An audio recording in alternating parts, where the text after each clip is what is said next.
Alright. Welcome back dito sa latest episode ng Deep Dive. Kasama natin ulit si Sir Ronald Llamas. Medyo kung nung isang araw tinanong ko kung nagtampo si Senator Trillanes sa akin or nagtatampo si Justice Carpio sa akin kasi yung isa may hot mic, yung isa may ano. Ito naman parang ako naman ang tampo sa kanya kasi gusto natin siya kasama ng Monday pa pero talk to my secretary ng level ni Sir Ronald. Sir Ronald, thank you for making time for mga hampas lupang vloggers katulad ko. Kamusta, Sir Ronald?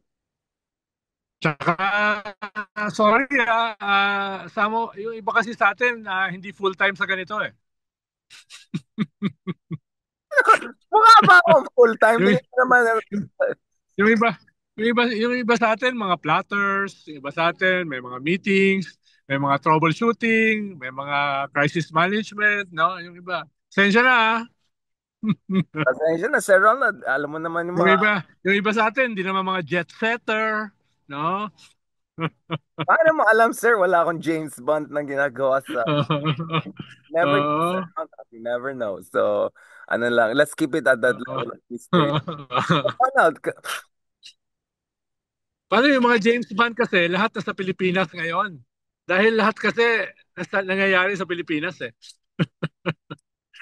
parang, parang Sir Ronald, pinapaano mo, dinidiscredit mo yung aking kredibilidad as one of the most bardagulan. Sir Ronald, Hindi naman, hindi naman. Yung pagiging James Bond lang, yun ang dinidiscredit ko. yan ang mahirap pag magkasama yung mga alpha, di ba? Talagang hindi ka ano eh. Yung problema talaga. Sir Ronald. Hindi, Pero, beta lang ako, beta. Beta lang ako. eh, Beta Max. Betamax ka Sir Ronald, pero DVD ka dati, di ba? Kaya nag-up Oo, oo. from DVD to Oo. Betamax. Ako Blu-ray. Blu-ray. Hindi mo na inabutan ng Beta Max eh. Meron di ba pag ano, yung ano yun, yung mga ano yun? Yung mga Starlet movies natin, Betamax, di ba? Yung mga cinematic. Oo. Okay, sir, baka pumunta, Yeah. pumunta kung saan ito conversation na ito. Baka Magsimula mga toxic masculinity na naman ako. Maawa na naman ako sa'yo. kinakabahan. Every time kasama ko si Sir Ronald, kinakabahan ako if that's gonna be the last episode. Cancel tayo. Sir Ronald, habang nandyan ka sa on the move ala James Bond before you're plotting the next ano. Mamaya natin pag-usapan yung mga destabilization plot Ito Sir Ronald, so how important is the fact na hindi nagkatotoo yung sinabi mo na iba yung Senate leadership? Is that gonna happen tomorrow? Kasi sabi mo Monday, di ba? Nanggugulo ka. Sabi mo Monday, iba na Ay, yung... hindi mo man. Oh, sabi ko last Saturday, last Sunday, wala na yung kwan, wala na yung Senate leadership coup. Eh, Sinabi ko yon na last sabi mo, di Saturday ba, and last pasabog Sunday. sa Monday, di ba? Sabi mo may mga Oo, pasabog ang, Monday. ang Oh, sabi ko sa ang sabi ko last Saturday at Sunday, nag-meeting yung majority oh. ay nag-unite na sila kay Tito Soto, pero magkakaroon ng pagbabago sa Blue Ribbon. Yun ang Sa Blue Ribbon lang compromise. siya. I thought yung buong Senate team. Oo, yun ang Ah, compromise. sorry, sir. Dahil hindi acceptable si Marcoleta or si Alan Peter as Senate President. Sorry It about will that, sir. Sorry about it that. will destroy the Senate. Kung Well, at nung Sunday naglabas yung CBCP ng letter asking the Senate not to have a change in leadership. One of the few times na yung CBCP talagang diretso sa isang political position. Nabasa mo ba yun? Yung CBCP statement last Sunday? I'm reading Cardinal David's post Mm. almost every Mm. day. I mean, isn't this interesting? We That have, was last Sunday.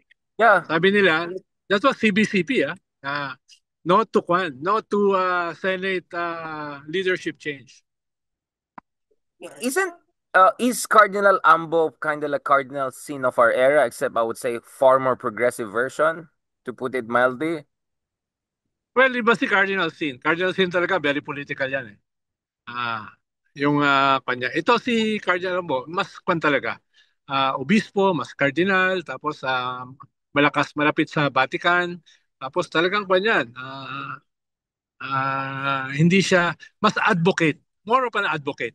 Kaya in that way, progressive.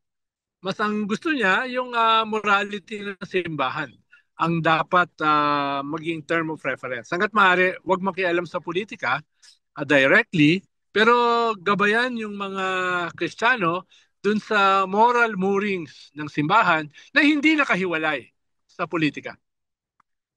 Hmm. Is he helping you, Sir Ronald, to be a better person? Baka Directly. masira siya. Baka maging failure kaya wag na I'm natin. wondering as well.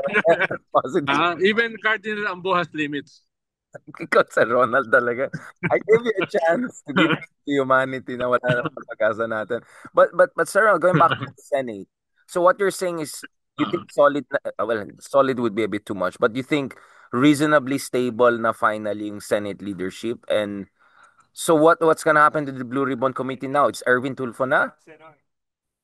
Mahirap sabihin na stable dahil the majority very thin yung kanyang majority. So it can still happen overnight, no? Yung mga pala yan. Pero at the same time, under attack kasi yung Senate Kaya kung magkakaroon siya ng Senate leadership change, the institution will be greatly undermined.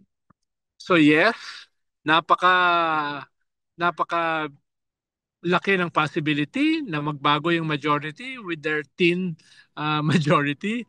Pero at the same time, mas circumspect yung mga senador na kung magbabago sila, masyadong mawiwiken yung institusyon. No? So kumbaga, Kaya, they shared interest in making sure the house is not burned down. yes. Imaginein mo kung yung mga pro-Duterte ang magiging Senate President, I doubt if that will happen. At the very least, there will be a compromise. No? There will be a compromise na hindi naman yung mga tipo ni Marcoleta or tipo ni Alan Peter yung magiging Senate President. Yeah, although parang ayoko na magsalita. But sir, so what's happening now with the Blue Ribbon Committee? Erwin Tulfo na. Why not Risa Ontiveros? Wasn't Risa supposed to be the Blue Ribbon aside from Lacson? Or you think they cannot put someone hard hitting Eh because kung eh kung eh kung ilalagay mo si Risa, ba't pa nawala si Lacson? lalala pa, di ba? In a way na she's gonna Oo, kaya nga hit even harder. Yeah. kaya nga nawala si Lacson dahil parehas sila ng ethos ni Risa, uncompromising, no, in terms of their anti-corruption. So, one of the reasons kaya nawala si Ping, aside dun sa kanyang personal exasperation sa mga members niya sa Senado at saka sa Blue Ribbon, ay to ease the burden on Senate President Soto. So kung si Risa ilalagay mo, baka hindi rin ma-ease yung burden. Baka lalala. Dahil mas progressive si Risa kaysa kay Ping Lacson. But do you think Ping was also a little bit scattershot shotgun with this approach? Kasi in a way, this also boomeranged on Risa when basically he demonized saying nung sinabi niya halos lahat may insertions, for me that provided an opening. I mean, obviously I mean hindi intentional 'yan. Pero nung tinarget na si I mean, that was a black ops, no? Sir Ronald, yung singling out Riza Ontiveros for supposed insertions and all of that. Was that a black ops operation? I mean, why just emphasize Riza lang yung supposed insertion ni Riza? Eh amendment lang 'yun, 'di ba? So my sense is medyo sabog yung style ni Lacson, parang na-demonize lahat. Yung sinabi niya, lahat may insertions. Tapos mamaya, but yung amendment, dinikit kay Risa to say may insertion siya. So, what is your read Well, of that? baka yung ibig sabihin ni Lacson, dahil alam naman ni Ping, yung power of the purse, ay pwede kang mag-amend or mag-insert before the BICAM. No? Baka ang ibig niyang sabihin ay walang insertion si Risa dun sa mga anomalous insertions during the BICAM. No? Baka yun ang ibig niyang sabihin. No? Uh, I'm not sure, pero baka yun ang ibig niyang sabihin nung binanatan niya na most senators ay merong insertions. No? Of course, naging opportunity yan sa mga kalaban nila, hindi lang ni Risa, kundi ng majority, para gamitin yon. Para gamitin yon to attack Risa. Just to be clear, what Risa did was just amendments, right? Hindi naman siya yung dodgy insertions. Wala naman masyadong difference ang amendments saka insertions. 'Di ba? Ang difference diyan ay nangyari ba 'yan Sick dun sa during the BICAM, yeah. normal Oh, yung normal Senate process, sa budget process, or nangyari yan during the small committee, yung tinatawag na small committee. Ikalawa ay meron ba diyang mga kickbacks, ghost projects, ano ba mga anomalies dyan? No? Yun yung mga differences. so, kaya nga sabi ko, so may legit na insertions na pwede. Like, not on all insertions are bad. Well, kaya nga binibigay yung NEP sa House tsaka sa Senate, 'di ba? Para pwede nilang baguhin. Ang tawag doon, amendments, or yung iba, ang tawag insertion. Sabi nga ni Frank Trilon, pareho lang yun. Di ba? Pareho lang yun, no? Merong mga lugar na humihingi ng ganito, humihingi ng mga schoolhouses, humihingi ng bridges, etc. etc. So, pero yan, nasa normal process yan, nakabukas yan, no? In terms of amendments or insertions. Dahil nag-i-insert ka doon sa NEP, nag-a-amend ka nung NEP. Kaya sa iba, wala siya masyadong difference. The difference ay, yan ba ay ginawa mo doon sa small committee ng BICAM? Yan ba ay may mga anomaly? No? Anomalous ba yan? May ghost projects ba yan? So, nandun yung nangyayari. Ang problema, dahil nga wala naman ganung nuancing, ang akala ng lahat ay lahat ng insertions ay anomalous. Hindi, No? kaya nga Yun that's yung why I blame nangyari. Lacson because yung rhetoric ni Lacson was really lacking nuance and I don't know what you want to call that journalism but whatever that uh what's his name yung guy na nag-expose supposedly kay Risa Hontiveros ano pangalan Anthony. Yun. Oh, Taberna, yeah, Taberna, yeah, Tuning. Like I don't did he provide that distinction between yung ganyan legit insertions amendments from yung BICAM small Alam co ko kahapon budget. nagba-backpedal siya. Kahapon Ah, nagba-backpedal siya. Kung nakita mo yung kanyang interview o yung kanyang TikTok. Pero hindi pa tapos yan. Hindi pa tapos yan. No? It will continue. No?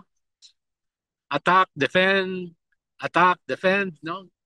parang may a certain Ronald Llamas ganun din, di ba? Parang hindi Ako, ko puro ko sinabi lang yan, ako. sinabi ko yan, Ako, hindi ko puro attack lang ako. Puro attack lang ako. bully Wala ka, akong defend. bully ka lang, Sir Ronald. You're just a bully. But Uy, by the way, Sir Ronald, you owe me 2 episodes kasi ang ganda ng greetings ko sa'yo. Dalawa pa yung magandang greetings. Meron multimedia yung greetings ko sa'yo. Meron yung collated pictures versus meron yung yung video, ganun-ganun, Sir Ay, Ronald. hindi ko nakita yung collated picture. Nakita ko lang yung video. Yung naglalakad ka. Ganun, hindi mo Parang, nakita yung collated pictures yung nasa Narcos hindi. tayo. Yung, Hindi, remember? hindi. Parang, nakita ko lang yung naglalakad ka dyan Oxford. sa London. Oxford. Oo, Oxford. sa no? Oo. No, Para kang kwan eh. Para kang Shakespeare eh. ayan na naman Lalakad ka. tayo sa Ronald. Wag naman Shakespeare. Kinakabahan ako mag Shakespeare ka eh. Baka naman Oo. ano na sasabihin mong poetry na may Oo. mamamatay, may mapugot ng ulo. Kasi medyo brutal ang Shakespeare. Di ba? Shakespeare is quite brutal. I mean like, Siyempre, paborito ko yun eh. 1 pound of Oo, flesh na naman paborito ko tayo yun. dyan. Mawawan Paborito ko yung Shakespeare, no? Nung panahon na wala pa si Freud, no? Wala pa si Carl Jung, meron lang yan. palang Shakespeare Ayan na na psychoanalysis na tumitingin sa tayo. dark recesses of the human soul. Yun, ayan ang gusto ko sa'yo, Sir Ronald. Yung Medyo may kaya Macbeth. tuwa ako. Yeah, Shakespeare, Dostoevsky, yan ang gusto ko sa kanila. Talagang yung psyche, yung Right. British psyche, yung Russian psyche, talagang Nasa diniconstruct nila. Kaya paborito ko yung mga yan eh. Ako Nietzsche eh. Medyo Nietzsche na ako eh kasi No, no, but Sir Ronald, 'di ba? Let's be honest, uh, may pagka Macbeth yung ating political analysis, no? May pagka tragic and may pagka no, may pagka dark humor and all, no? May pagka Shakespearean dark parang, humor tayo. parang mas H.G. Lewis eh, kesa Shakespeare. Postmodern tayo, si, Sir Ronald eh. si Postmodern. Shakespeare kasi kumukuha siya ng mga kwan eh, ng mga characters, di ba? Correct, Oh, correct. tapos dinedevelop niya. Correct. Dinedevelop niya. No? Galing, Sir. Oo, di ba? Sir Ronald, Pinap nag-literary analysis tayo. Paras pala tayong Renaissance Oo. man ka pala, Sir Ronald. Eh. Huwag ka na mag-kuplot dyan. Dito ka na mag-Renaissance tayo dito. Gusto ko yung mga characters din. Sir Ronald, kamusta yung birthday mo, by the way? Were you overwhelmed by the... Sabi ko, bakit? Bakit yung isang kabilang channel may mga bulaklak pa, may mga doves Parang pa. Sabi ko, burol. buhay pa naman Parang siya. Buhay burol. pa naman siya, di ba? Parang burol nga. Oh. Sabi ko, bakit may dove? Lumilipad pa 3 doves. Sabi ko, bakit buhay pa naman si Ronald? Nakaka-text ko lang siya. Dami nga nagalit. Dami nagalit ang mga ex ko. Bakit daw ganun? No? Sabi ko, kayo naman. Ang tawag dyan, dark humor. Sabi ko, Wait. Sir Ronald, nagagalit ng mga ex mo kasi hindi sapat yung dark humor or dahil na dark humor ka? nagagalit sila dahil ako daw. Oh, Oh, pinapatay na daw ayo, ako, buhay ayo! pa. Oh, pinapatay daw ako, buhay pa. Buti may pakiba sa yung mga ex mo, Sir Ronald. Ako, feeling ko pag ibang tao yan, ay, Oh, kulang yan. wala. Kulang pa Dami yan. nagalit kay Christian. Not all. Overwhelming majority naman Okay. masaya sa akin. Fairness, Pero may ilan na hindi. for once, mas controversial na siya sa akin. Ako, very traditional lang din sa'yo.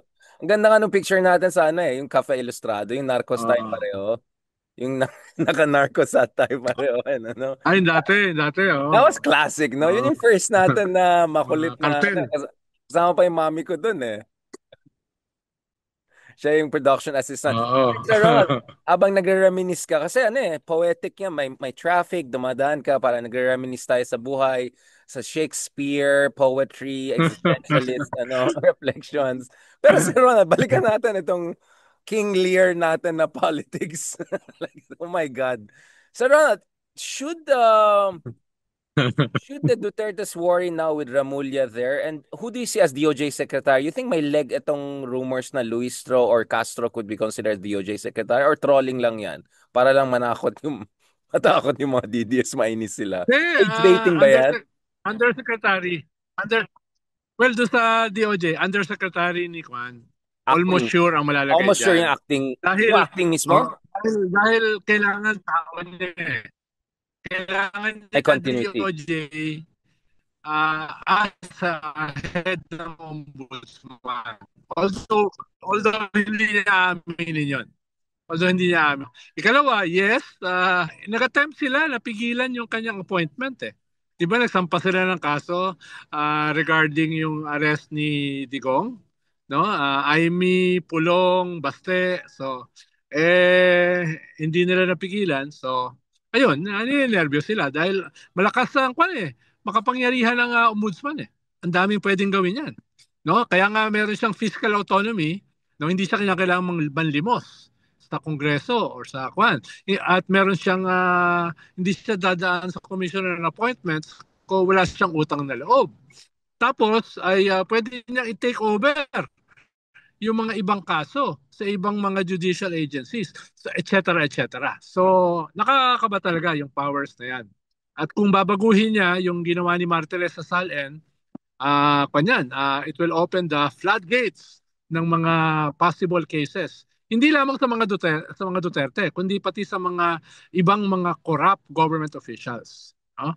Pero siyempre, kaya siya nilagay diyan, wala namang wala namang pagtatago, is to destroy the enemies of the president and to protect the president.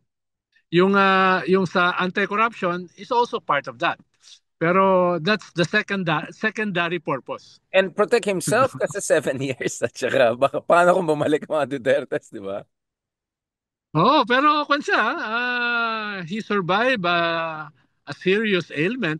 Kaya siguro, kung ikaw ay nag-survive sa isang serious ailment, kuwan ka na, all in ka na. Parang Las All Cañas. in. Parang si Las Cañas, di Oo, ba? so, Ganun din si Las Cañas. wala ka nang pakialam. So, Oo, wala ka suicide nang bomber pakialam kung din. ano mangyayari sa'yo. Suicide bomber din Oo, parang ikaw sa Ronald. Suicide bomber. oo. Maganda yan. Kailangan natin ng mga ganyan sa ating politika kasi puro Okay. tuwag eh. Oo nga. Kailangan na umulitika.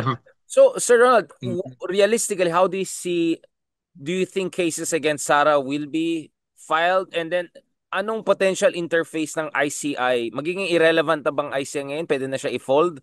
Or mag-under na lang siya sa ombudsman? Kasi parang investigative arm na lang ICI ngayon eh. Well, ngayon kasi, sa pagbaba ni Ping Lacson sa Blue Ribbon at yung possible na pagtiklop ng Blue Ribbon soon, tapos yung ICI jogging in place, ay nagiging mas malaki yung role ng ombudsman, no, sa ganyang klaseng context. No? Kaya definitely ako 100% ay sasampahan ng kaso si Sarah and others like her, no? At bagaman hindi siya makukulong habang siya ay vice president, hindi siya matatanggal sa position niya as vice president, hindi siya immune from suit. Which means na pwedeng yung mga ebidensya na hindi lumabas sa impeachment sa Senate at sa trial court, pwedeng lumabas dito sa ombudsman. Halimbawa, yung kanya mga bank accounts, no? Etc. So, halimbawa, yung kaso niya na grave threats, no? Ay pwedeng ipagpatuloy yan. Halimbawa, yung kaso yung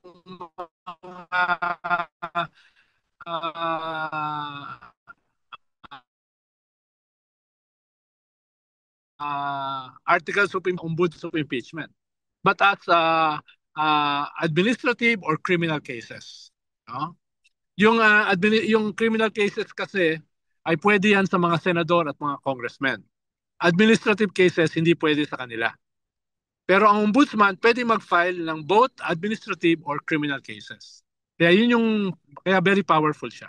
Tsaka yung yung potential disqualification from future office din, di ba? I mean, that could be also in the mix eventually. Oo, pero mas later yon. Mas Yeah, later much yon. Dahil later. nga, hindi naman siya matatanggal pa habang siya ay vice president. So ano mangyayari sa ICI ngayon? Where do you see the independent commission going now? Irrelevant na ba? Mafo-fold in na ba? Or pwede Well, mag-step up and mag-symbiotic na nasa, silang dalawa?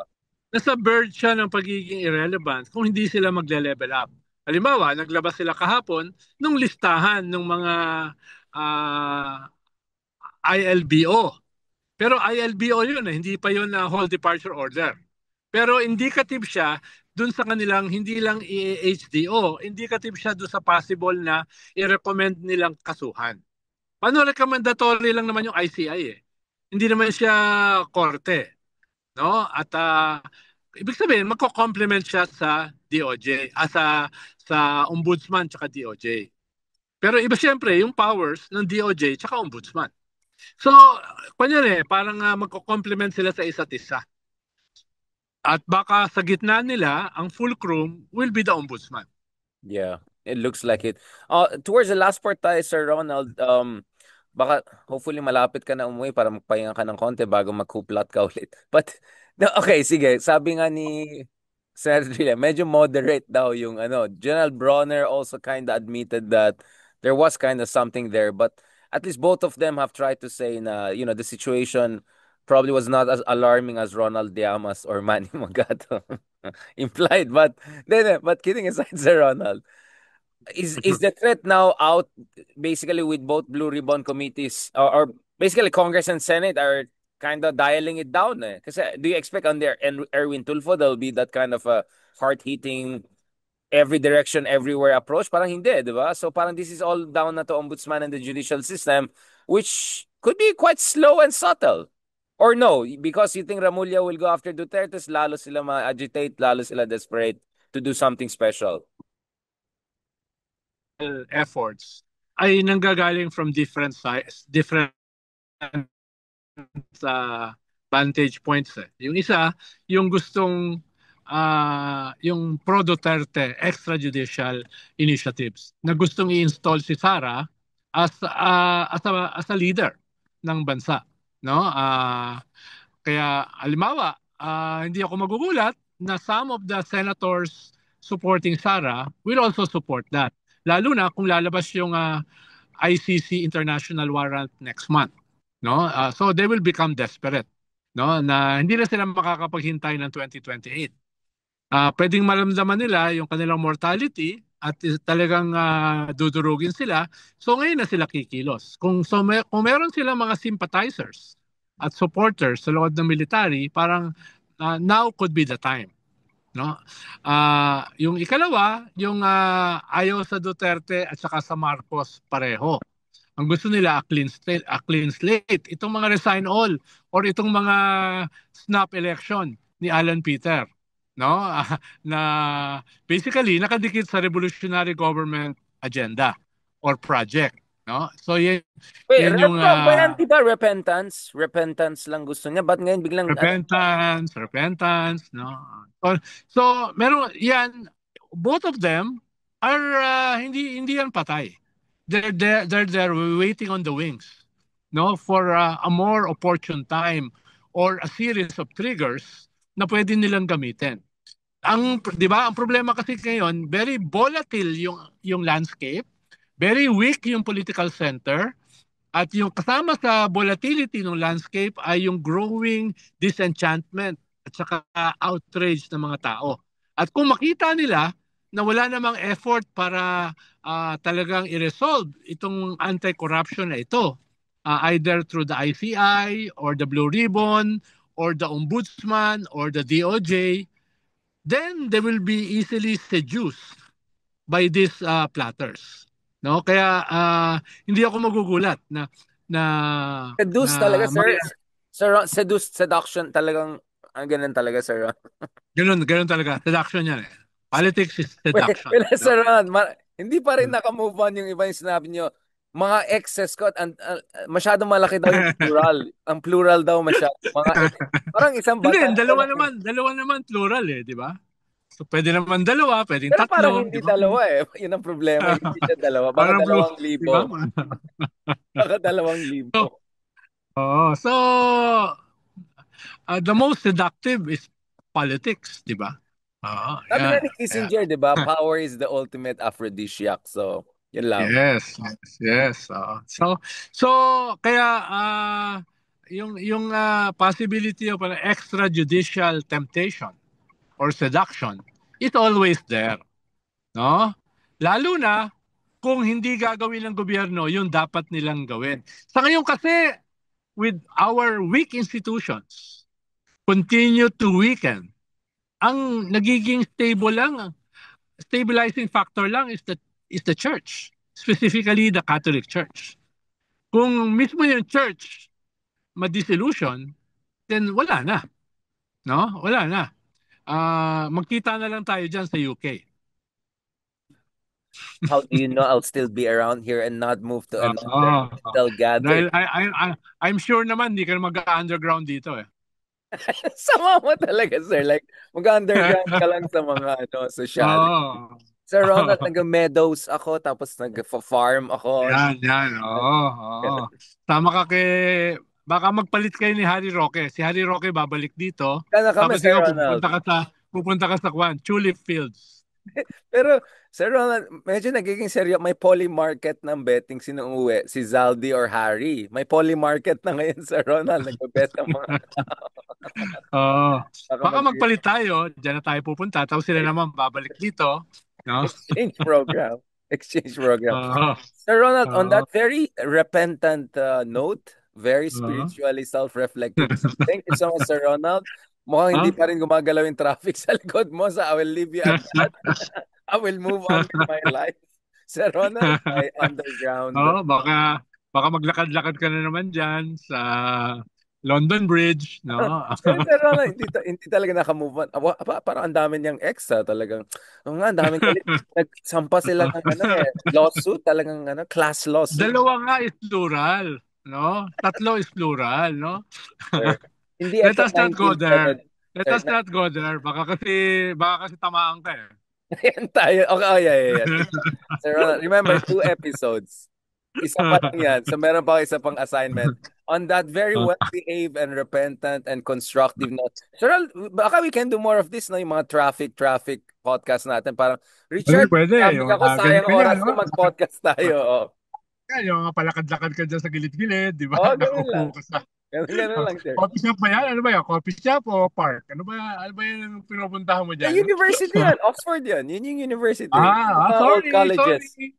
Oxford pala yan. Eh, Sorry. mga Diyan ba nag-aral si PBBM? doon isang school dyan. Nag-attend lang siya. Siguro 2 semesters lang. On that Sinabi ko naman nag-aral, hindi naman necessarily graduate. No? attend ang term dyan, Sir Ronald. On that note, thank you very much to our Sige. national Oo. treasure and Shakespearean analyst. Hindi ka Parang ang daming psychoanalyst. tumutol. Parang ang daming tumutol doon sa National Treasure. Bakit? Ba't ayaw nila yung national treasure, Sir Ronald? Bakit kaya? Mga Okay. ex-din ba yan? Mga ex-din, sir? Mga ex-din ang nag-letter. Okay, Sir Ronald, on that note, baka may masabi tayo. We'll regret it na naman. Thank you so much and talk to you soon. God bless. Okay, bye. Safe trip.